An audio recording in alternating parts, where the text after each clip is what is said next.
আজ একটা তরকারি রেসিপি আপনাদের সাথে শেয়ার করছি, যেটা ভাত দিয়েও খাওয়া যায়, এবার কিন্তু রুটি দিয়েও খাওয়া যায়। ভাত দিয়ে খেতে বেশি ভালো লাগে আর কি। আলু, বরবটি এবং সয়াবিনকে একটুখানি হালকা ক্রাশ করে নিয়ে করেছি। চলুন তাহলে একবার দেখে নিই কি কি মশলা ব্যবহার করলাম, কিভাবে করলাম। এখানে খানিকটা বরবটিকে কেটে নিয়েছি, এরকম লম্বা লম্বা করে কেটে নিয়েছি। আর দুটো আলুকে এরকম ডুমো ডুমো করে কেটে নিয়েছি। বরবটি আর আলু দিয়ে যে এত ভালো একটা তরকারি হয়, না বানালে কিন্তু বুঝবেন না। খানিকটা সয়াবিন একটু বয়েল করে নিয়েছি, গ্রাইন্ডিং জারের মধ্যে দিয়ে দিচ্ছি সয়াবিনটাকে একটু একবার চালিয়ে নিচ্ছি মিক্সিতে। সয়াবিনটাকে ঢেলে নিলাম, খুব ফাইন কিন্তু পেস্ট করিনি। একবার হাত দিয়ে দেখিয়ে দিচ্ছি।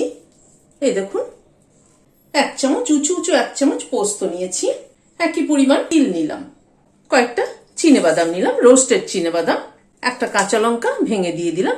এটার একটা পেস্ট তৈরি করে নিচ্ছি। কড়াইতে সরষের তেল দিচ্ছি, 1 চামচ 5 ফোড়ন দিলাম, আর একটা কাঁচা লঙ্কা মাথাটা চিড়ে দিয়ে দিলাম। আলুটাকে দিয়ে দিচ্ছি প্রথমে।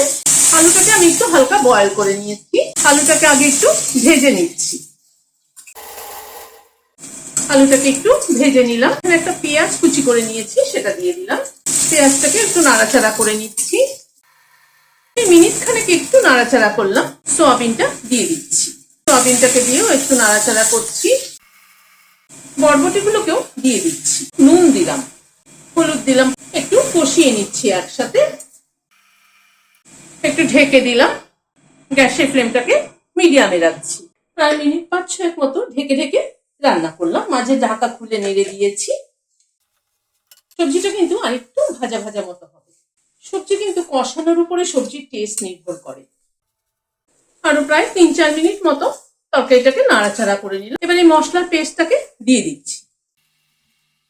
মশলাটা দেওয়াতে দেখুন তরকারিটা কি সুন্দর একটা মাখো মাখো হয়ে গেল। এতে কিন্তু তরকারিটার টেস্ট অনেক পাল্টে যাবে। 1 চামচ চিনি দিয়ে দিলাম।